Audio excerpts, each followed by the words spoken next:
नमस्कार दोस्तों, MCQ channel में सभी का स्वागत है। हम अभी एमसीक्यू में घटना चक्र के प्रीवियस ईयर क्वेश्चन कर रहे हैं। ये फिजिक्स का चौथा वीडियो है। इससे पहले मैं 3 वीडियो और कर चुका हूँ। तो इस चैप्टर का नाम है ऊष्मा एवं ऊष्मागतिकी। इसका एमसीक्यू करेंगे अभी हम। इसमें कुछ कन्वर्जन वाले भी क्वेश्चन पूछे जाते हैं, जैसे केल्विन को सेल्सियस से बदलना या फ़ारेनहाइट से बदलना। तो ये 2 फार्मूले बहुत इंपॉर्टेंट होते हैं इसमें। जैसे जिसमें हमें फ़ारेनहाइट में बदलना होता है, केल्विन में बदलना होता है, 273 ऐड कर देते हैं। बहुत ही सिंपल होता है ये तो। और C/5 बराबर F-32/9, ये फ़ारेनहाइट में बदलने के लिए होता है। सेल्सियस से फ़ारेनहाइट, फ़ारेनहाइट से सेल्सियस। तो आगे चलते इसके एमसीक्यू पर चलते हैं। पहला क्वेश्चन है, 100 डिग्री से की वाष्प द्वारा उत्पन्न जलन उसी ताप के पानी द्वारा उत्पन्न जलन से अधिक गंभीर होती, क्यों? तो वाष्प द्वारा अधिक ऊष्मा दी जाती है, इसीलिए अधिक जलन होती है 100 डिग्री वाष्प की तुलना। 100 डिग्री से वाष्प द्वारा उत्पन्न जलन उसी ताप के पानी द्वारा उत्पन्न जलन से अधिक गंभीर होती है, क्योंकि वाष्प में उसकी गुप्त ऊष्मा भी विद्यमान रहती है। 100 डिग्री सी के 1 ग्राम द्रव्यमान के जल की अपेक्षा 100 डिग्री सी के 1 ग्राम वाष्प में 540 कैलोरी ऊष्मा अधिक होती है। तो इसीलिए अधिक जलन होती है वाष्प से। भाप से हाथ अधिक जलता है अपेक्षाकृत उबलते जल से, क्योंकि भाप में गुप्त ऊष्मा होती है। ऑप्शन बी हो जाएगा। 1 ग्राम बर्फ को 0 डिग्री सी तापक्रम से वाष्प में 100 डिग्री सी तापक्रम तक ले जाने के लिए कितने कैलोरी ऊष्मा की आवश्यकता होगी? 720 कैलोरी। रटने वाला क्वेश्चन है। वैसे गलन की गुप्त ऊष्मा 80 कैलोरी होती है, ठीक है।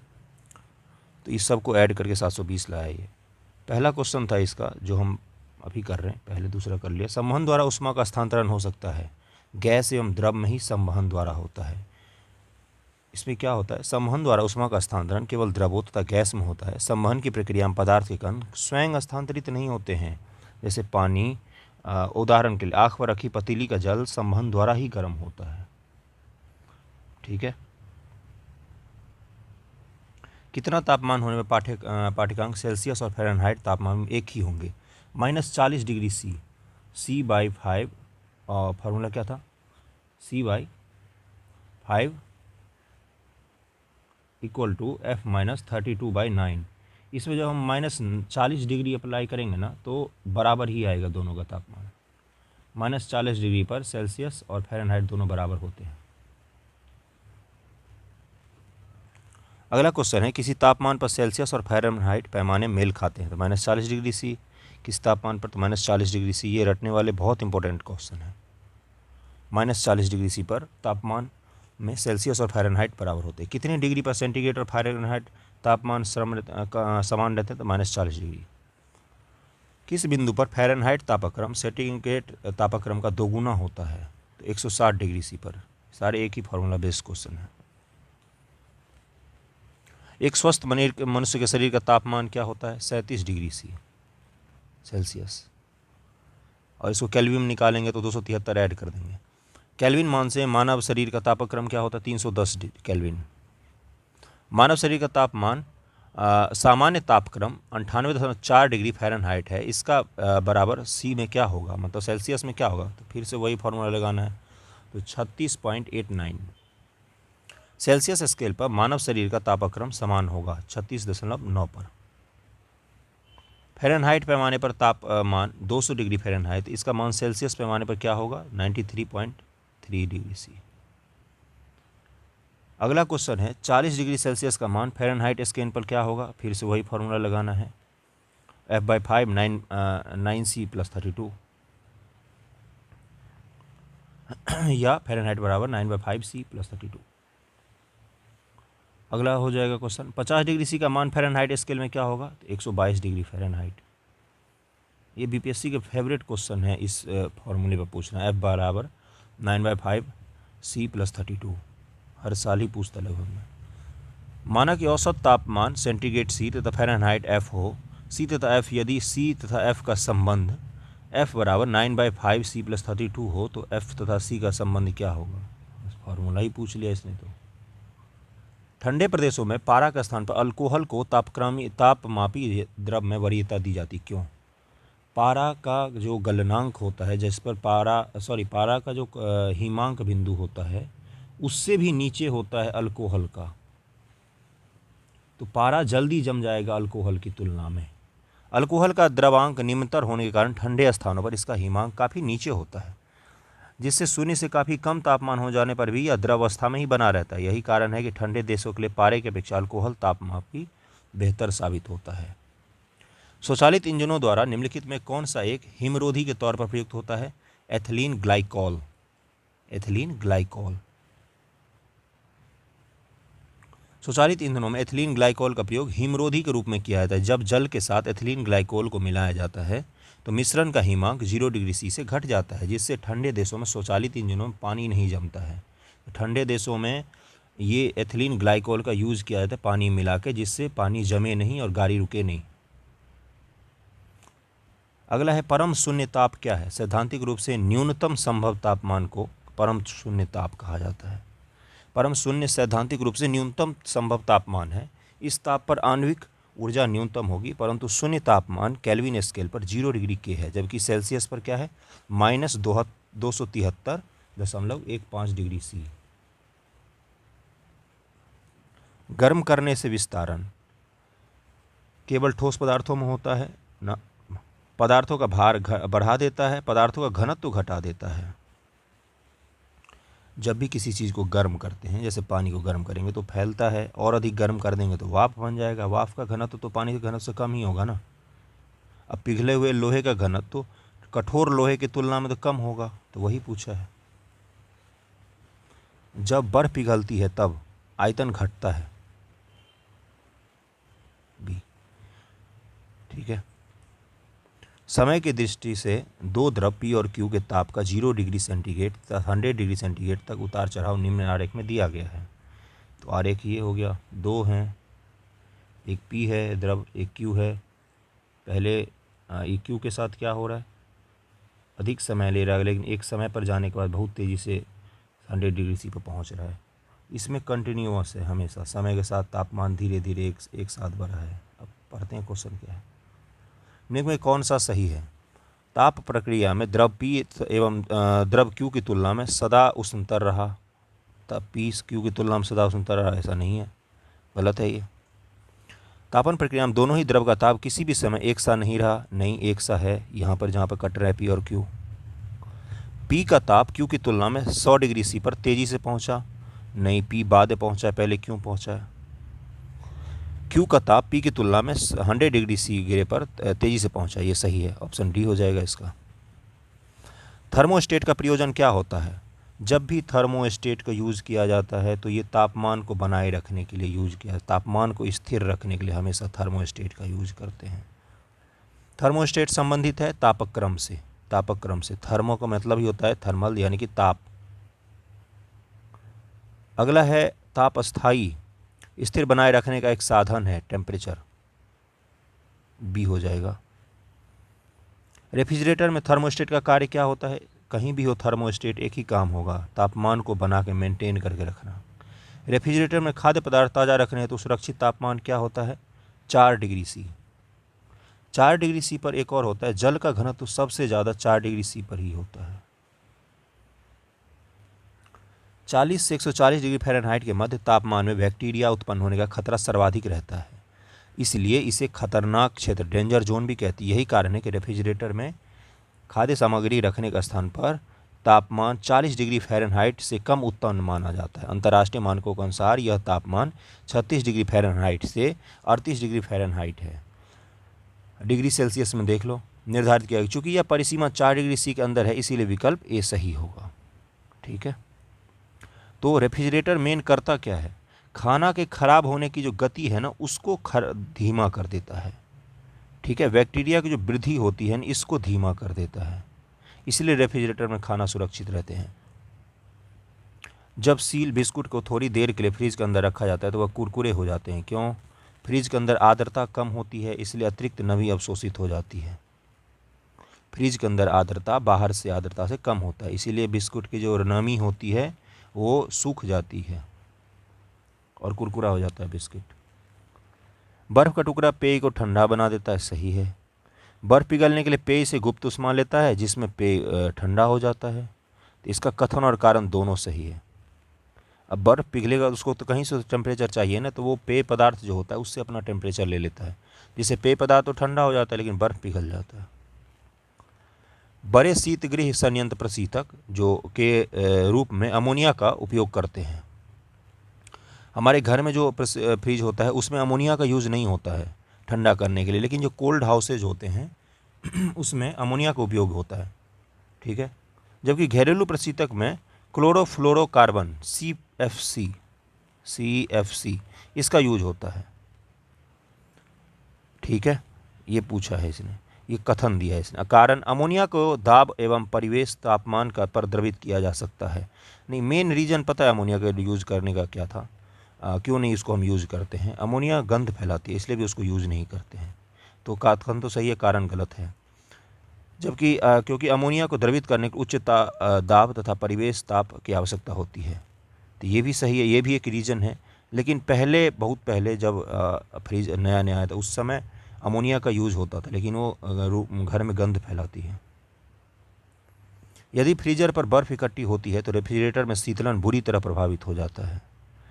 बर्फ़ एक दुर्बल चालक है, तो दोनों सही है।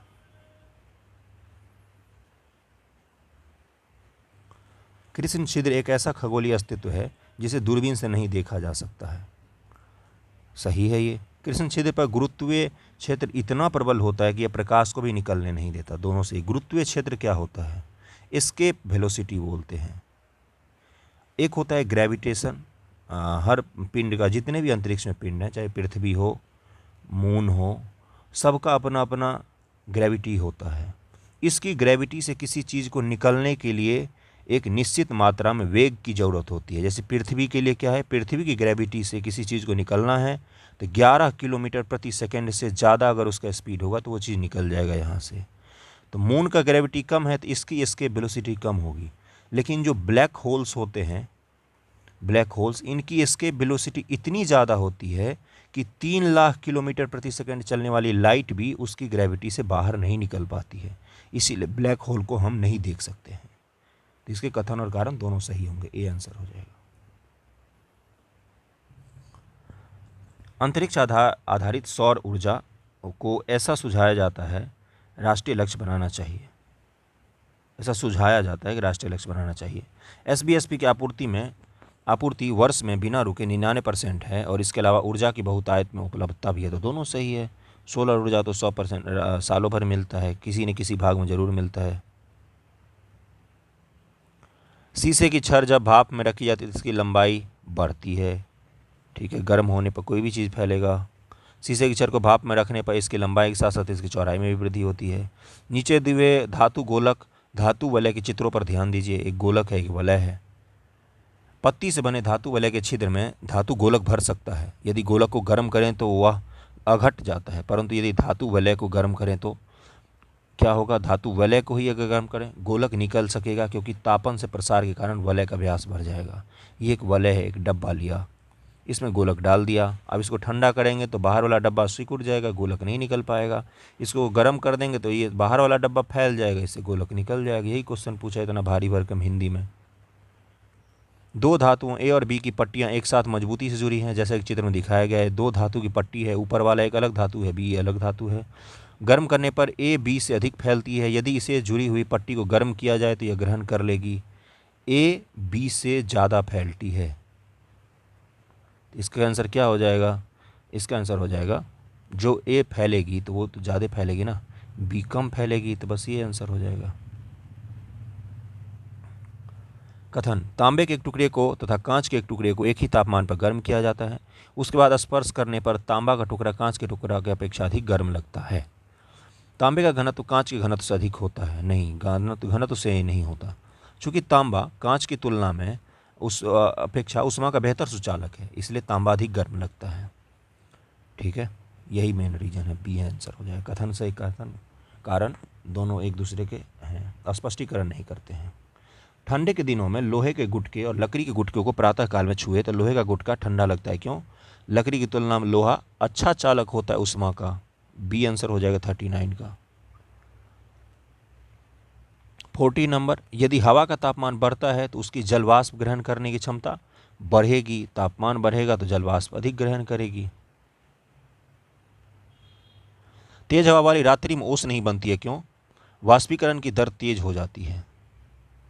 ओस बनने के लिए हवा का शांत होना बहुत जरूरी होता है। तेज हवा वाली रात्रि में ओस नहीं बनती क्योंकि तेज हवा के कारण वाष्पन की दर तेज हो जाती है, इसलिए ओस के कण वाष्पित हो जाते हैं। निम्नलिखित में कौन सा कथन सही नहीं है? एयर कंडीशनर और एयर कूलर दोनों तापक्रम नियंत्रित करते हैं। अगला है एयर कंडीशनर और एयर कूलर दोनों आर्द्रता नियंत्रण करते हैं। आर्द्रता नहीं नियंत्रण करते हैं, ह्यूमिडिटी को नहीं नियंत्रित करते, ताप को करते हैं, तो ये गलत हो जाएगा। अगला है कमरे में लगा हुआ वातानुकूलक क्या नियंत्रित करता है? केवल आर्द्रता और तापमान। ऊपर वाले के एक्सप्लेनेशन पढ़ते हैं। एयर कंडीशनर और एयर कूलर दोनों तापक्रम और वायु की गति नियंत्रित करते हैं, परंतु जहां एयर कंडीशनर आर्द्रता को भी नियंत्रित करता है, वहीं एयर कूलर आर्द्रता को नियंत्रित नहीं करता है। एसी करता है आर्द्रता को, कूलर नहीं करता है, तो इसलिए गलत था। डेजर्ट कूलर द्वारा शीतलन किस पर आधारित है? वाष्पन शीतलन। जब भी किसी चीज़ पर वाष्पीकरण होगा तो वो चीज़ ठंडी करेगी, टेम्परेचर कम होगा उसका।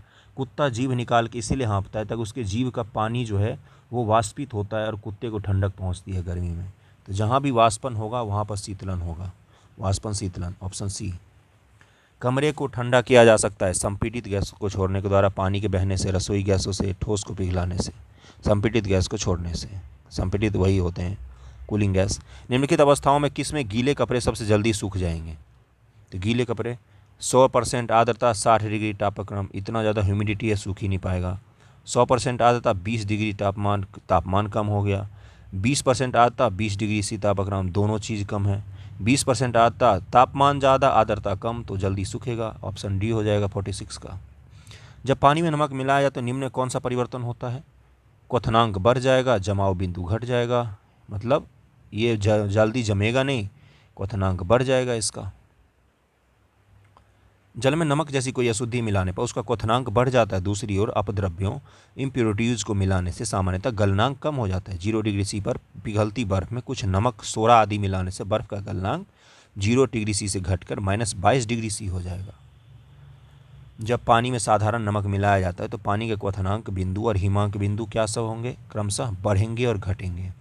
क्वथनांक बढ़ेगा, हिमांक घटेगा। नीचे दिए गए कथन कारण है।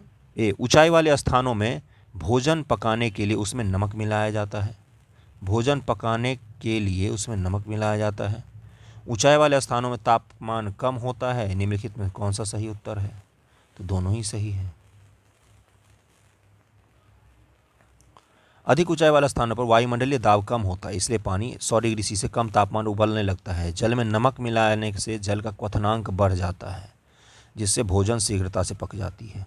ठीक है, इसी कारण से थर्मल बोतल में पेय पदार्थों को कुछ समय तक उसी तापमान पर रखने की उसकी दीवार पर निम्न से किसकी परत लगाई जाती है? रजत परत। थर्मल बोतल जो हम यूज करते हैं। थर्मल फ्लास्क में लंबे समय तक तरल गर्म या ठंडा रहता है क्योंकि ऊष्मा की कोई हानि अथवा प्राप्ति, संचालन, संवहन, विकिरण, ए और बी दोनों, डी, तो इसका हो जाएगा सी आंसर। ये संचालन और संवहन विकिरण नहीं होता, इसीलिए नहीं होता। गर्मियों में सफ़ेद कपड़े पहनना ज़्यादा आरामदेह है क्योंकि सफ़ेद कपड़े क्यों पहनते हैं? वे अपने ऊपर पड़ने वाले ऊष्मा की सारी इनों को परावर्तित कर देते हैं, तो यही हो जाएगा आंसर ए। अगला क्वेश्चन है 53 नंबर। श्वेत वस्त्र काले वस्त्र की अपेक्षा अधिक ठंडे होते हैं, क्यों? वे पूर्ण प्रकाश अवशोषित कर लेते हैं। नहीं, श्वेत है तो अवशोषित कैसे करेगा? वे प्रकाश अभिछेदन रखते हैं। वे सूर्य के प्रकाश को पूर्णतः ठंडा करते हैं, ऐसा नहीं होता। वे सूर्य संपूर्ण प्रकाश को परावर्तित कर देते हैं, ऑप्शन डी हो जाएगा आंसर 53 का डी। कथन कारण फिर से है। जाड़े में पहनने के लिए हम सफ़ेद कपड़ों की वरीयता देते हैं ना, जाड़े में हम गर्म कपड़े पहनते हैं। ये गलत हो गया तो इसका आंसर डी हो जाता है कि दूसरा पढ़ना नहीं पड़ता। सफ़ेद कपड़े ऊष्मा के अच्छे परावर्ती होते हैं, तो ये सही है, लेकिन गर्मी में इसलिए हम वाइट कपड़ा पहनते हैं।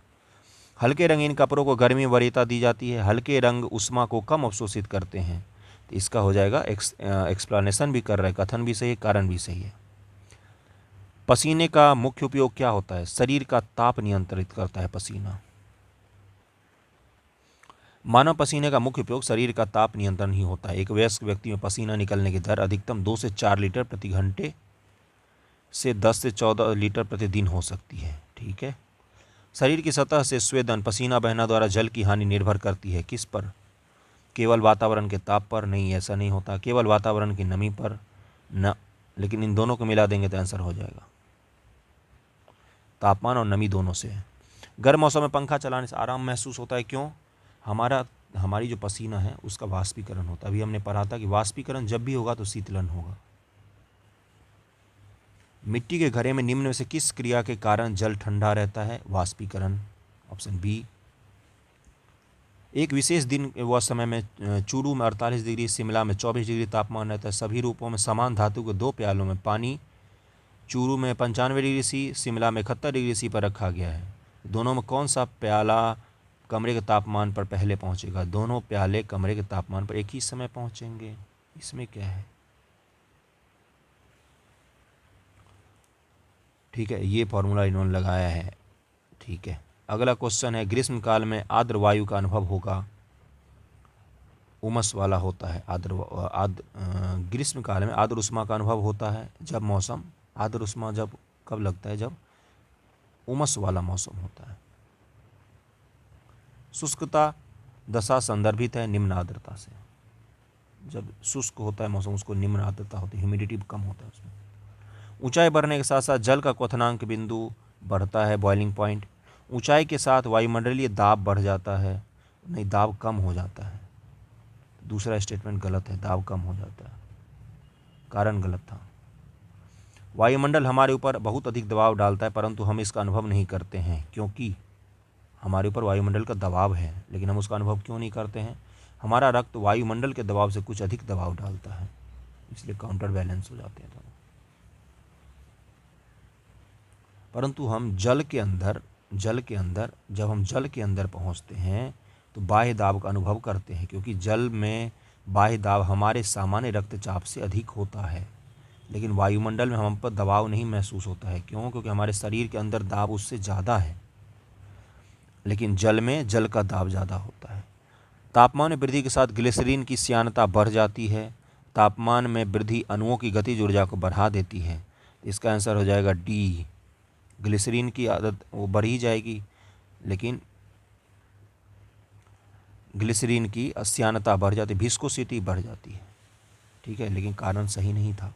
तापमान में वृद्धि के साथ किसी भी द्रव की श्यानता बढ़ने के बजाय ग्लिसरीन आदि की श्यानता बढ़ने के बजाय घट जाती है तथा तापमान में वृद्धि अणुओं की गतिज ऊर्जा को बढ़ा देती है। इसलिए कथन ए गलत है और आर सही है। विस्कोसिटी क्या होता है? कोई भी जैसे ग्लिसरीन है या जल है, जब उसको हम गर्म करते हैं तो पतली हो जाएगी, इसीलिए ए गलत है परंतु आर सही था। ठीक। प्रेशर कुकर में खाना जल्दी पकता है क्योंकि अधिक दाब पर पानी अधिक तापकरण पर उबलने लगता है। दाब भी अधिक होता है, तापमान भी अधिक हो जाता है। प्रेशर कुकर में खाना कम समय में पकता है क्योंकि अधिक दाब के कारण उबलते समय पानी का ताप कम हो जाता है ना। चारों ओर बंद होने के कारण वायु का प्रभाव नहीं पड़ता। अधिक दाब के कारण उबलते पानी का ताप बढ़ जाता है, तो सी हो जाएगा इसका। अधिक दाब के साथ उबलते पानी का तापमान ही बढ़ जाता है, इसलिए इसका प्रेशर बोलते, प्रेशर कुकर। प्रेशर कुकर में खाना शीघ्रतापूर्वक बन जाता है क्योंकि बढ़ा हुआ दाब क्वथनांक को बढ़ा देता है। जब दाब बढ़ेगा तो क्वथनांक बढ़ जाएगा। ये यूपीएससी 2021 का क्वेश्चन है जो रिपीटेड है। इन सब क्वेश्चनों को मिला के उसने बनाया। देखते हैं आगे क्या आता है। प्रेशर कुकर में खाना जल्दी पकता है क्योंकि कुकर से गर्मी बाहर नहीं निकलता है, गलत है। वाष्प उबलने पानी, वही अधिक दाब के कारण क्वथनांक भी बढ़ जाएगा उसका। प्रेशर कुकर में भोजन कम समय में होता है। सारे रिपीटेड क्वेश्चन एक ही साथ। प्रेशर कुकर में एबोनाइट का हत्था हैंडल लगा होता है। एबोनाइट मजबूत होता है, एबोनाइट मजबूत भी होता है। बी सही है। कारण क्यों नहीं है? एबोनाइट का जो पिघलता नहीं है, गर्म नहीं होता है टेम्परेचर के साथ। खाना बनाने के बर्तन जैसे प्रेशर कुकर आदि में लकड़ी या एबोनाइट हैंडल है, क्योंकि लकड़ी तथा एबोनाइट उष्मा के कुचालक होते हैं, गर्म नहीं होगा ये हत्था, इसीलिए एबोनाइट लगाया जाता है। प्रेशर कुकर के अंदर का उच्चतम ताप निर्भर करेगा ऊपर के छेद का क्षेत्रफल और उस पर रखा गया वजन, इस पर निर्भर करता है अंदर का ताप। जब पानी को 0 डिग्री सी से 10 डिग्री सी तक गर्म किया जाएगा तो इसका आयतन क्या होगा? 0 से पहले जाएंगे हम 4, फिर जाएंगे 10, तो 4 डिग्री सी पर जल का आयतन सर्वाधिक होता है। तो पहले आयतन बढ़ेगा फिर आयतन घटेगा, सॉरी पहले घटेगा फिर बढ़ेगा, तो डी आंसर हो जाएगा। जल के आयतन में क्या परिवर्तन होगा यदि तापमान 9 डिग्री सी से गिरकर 3 डिग्री सी हो जाए? आयतन पहले घटेगा फिर बाद में बढ़ जाएगा। यहाँ भी वही है। 100 डिग्री सी पर भाप, ये जल का अद्वितीय लक्षण होता है। 100 डिग्री सी पर भाप तथा 100 डिग्री सी पर उबलते जल में ऊष्मा की मात्रा एक समान होती है? नहीं, गलत है। भाप में हमेशा ज़्यादा होती है। बर्फ के संगलन गुप्त ऊष्मा तथा जल के वाष्पन गुप्त ऊष्मा के बराबर होती है। वातानुकूलन में वातानुकूल कक्ष वायु में वाष्पित कुंडली में ऊष्मा का निष्कर्षण होता है तथा द्रवनीत कुंडली पर ऊष्मा का निरसन होता है। तो डी सही हो जाएगा इसका। जब किसी बोतल में पानी भरा जाता है तो उसे जमने दिया जाता है तो बोतल टूट जाती है। क्यों? क्योंकि पानी जमने पर फैलता है। जब किसी बोतल में पानी भरा जाता है तो उसमें बर्फ़ के जमने पर बोतल टूट जाती है। 0 डिग्री सी पर जब पानी बर्फ़ के रूप में परिवर्तित होता है या जमता है तो उसका आयतन बढ़ जाएगा, इसलिए आंतरिक दबाव सीमा के अधिक होने पर बोतल टूट जाएगी। 77, पानी से भरी डाट लगी बोतल जमने पर टूट जाएगी। Same question repeated. जल का आयतन जमने पर बढ़ जाता है। जलयुक्त गिलास में तैरता हुआ बर्फ़ का टुकड़ा जब पिघलता है तो क्या होगा? पानी का स्तर वही रहेगा। साफ मेघ रहित रातों की तुलना में मेघाच्छन्न रातें अपेक्षाकृत होती है क्या? गर्म होगी एक तो, क्योंकि गर्म क्यों होती है ये पूछा है। तो जो मेघ वाली रात होती है उसमें क्या होता है? पृथ्वी दिन में सूरज से गर्मी लेगी, रात को उसको रिफ्लेक्ट करेगी, आएगा जब गर्मी पृथ्वी की तरफ तो वो शॉर्ट वेव के फॉर्म में होते हैं, बहुत दीर्घ किरणें होती हैं, लघु किरणें होती हैं। जब वापस करेगा तो दीर्घ किरणें होती हैं। तो जब बादल लगी होती है तो ये दीर्घ किरणें वातावरण में ऊपर पृथ्वी के बाहर या पृथ्वी के में घिर जाती है, उस एरिया में बाहर नहीं जा पाती, इसीलिए घुटन महसूस होती है। तो पृथ्वी से छोड़ी गई ऊष्मा को परावर्तित करते हैं और वो दीर्घ किरणें होती हैं, पृथ्वी जो वापस छोड़ती है लघु दीर्घ तरंगों किरणें होती हैं। बादल आच्छादित रातें स्वच्छ आकाश वाली रातों से अधिक गर्म होती हैं। क्यों? वही सेम रीजन, बादल पृथ्वी तथा हवा से ऊष्मा का विकिरण रोकते हैं। शीत प्रकोष्ठ में भंडारित फल अधिक समय तक चलते हैं क्योंकि श्वसन की दर घट जाती है। श्वसन की दर घट जाती है। सी, बैक्टीरिया वृद्धि नहीं कर पाते हैं। हाइड्रोजन से भरा हुआ पॉलीथीन का गुब्बारा पृथ्वी के स्थल से छोड़ा जाए तो वायुमंडल ऊंचाई पर जाने पर गुब्बारे के आमाप में वृद्धि होगी, कि ऊपर प्रेशर कम पड़ेगा। ऊनी वस्त्र हमें गर्म रखते हैं। ऊनी रेशे एक विशेष प्रकार के प्रोटीन के बने होते हैं जो ऊष्मा के कुचालक होते हैं। इसका हो जाएगा सी, गलत होगा आर। रीजन गलत है, कथन सही था। यद्यपि ऊनी रेशे व विशेष प्रकार प्रोटीन से निर्मित होते हैं किंतु ऊष्मा का कुचालक इन दोनों रेशों के मध्य स्थित हवा के कारण होता है। हवा के कारण ऊष्मा के कुचालक होते हैं, इसीलिए हमें ये ठंड से बचाते हैं। ठीक है। अगला है निम्नलिखित में निम्न कौन सा एक कथन सही नहीं है? तापमान के बढ़ने पर वायु में ध्वनि का वेग बढ़ता है? नहीं, वायु में ध्वनि का वेग दाब पर निर्भर नहीं करता है। आर्द्रता के बढ़ने पर वायु में ध्वनि का वेग कम हो जाता है। आयाम तथा आवृत्ति के परिवर्तन से वायु में ध्वनि वेग प्रभावित नहीं होता। तो तीनों स्टेटमेंट ये तीनों सही थे, ये गलत है सी। तापमान के बढ़ने पर ध्वनि में वेग का बढ़ना सही होता है ये। ठीक है। वायु में ध्वनि वेग दाब पर निर्भर नहीं करता है दाब पर निर्भर। कमरे में रखे रेफ्रिजरेटर का दरवाज़ा खोलकर आप कमरे की कुछ डिग्री ठंडा कर सकते हैं। आप इसको रेफ्रिजरेटर के तापमान तक ठंडा कर सकते हैं। अंततः कमरे को थोड़ा गर्म कर सकते हैं। क्यों गर्म हो जाएगा भाई? रेफ्रिजरेटर का दरवाज़ा खुला रखने पर उसमें से अनेक प्रकार की गैसें निकलती है जो कमरे के तापमान को बढ़ा देगी।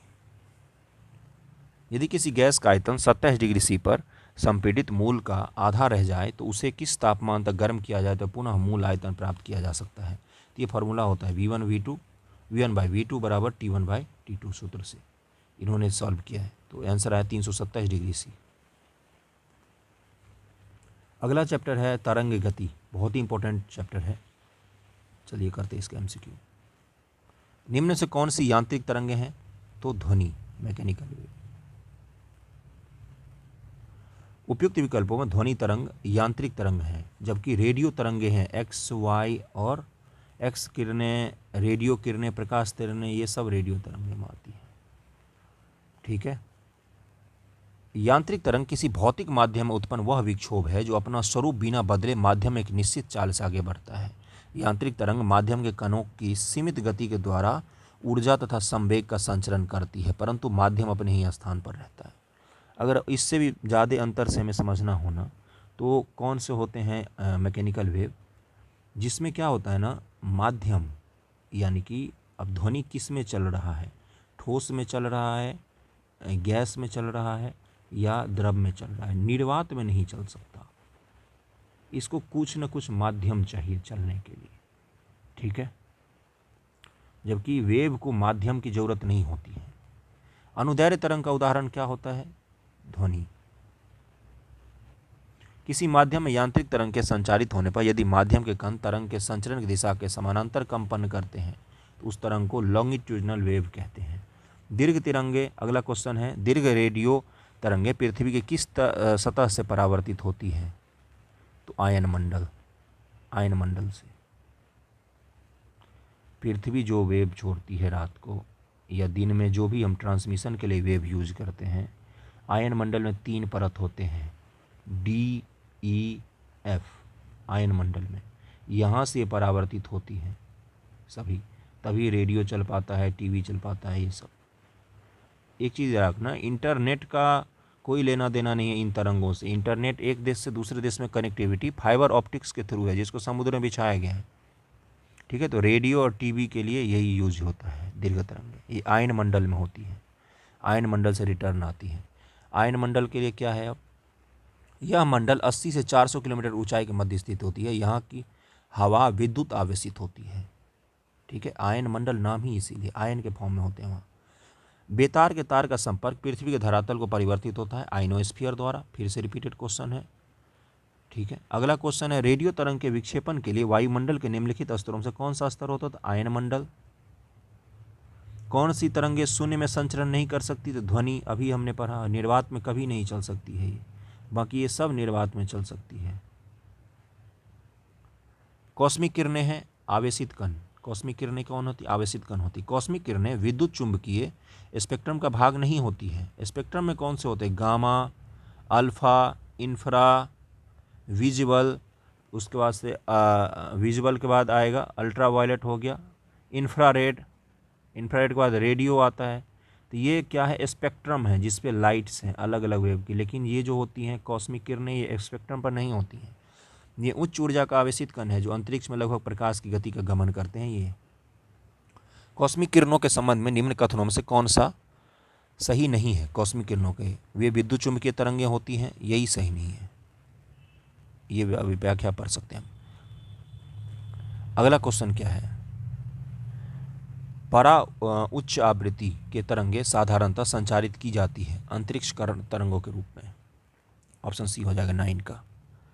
अगला क्वेश्चन है, 2 उत्तरोत्तर श्रृंग अथवा 2 उत्तरोत्तर गर्त के बीच की दूरी को क्या कहते हैं? तो वेवलेंथ, तरंग दैर्घ्य कहते हैं।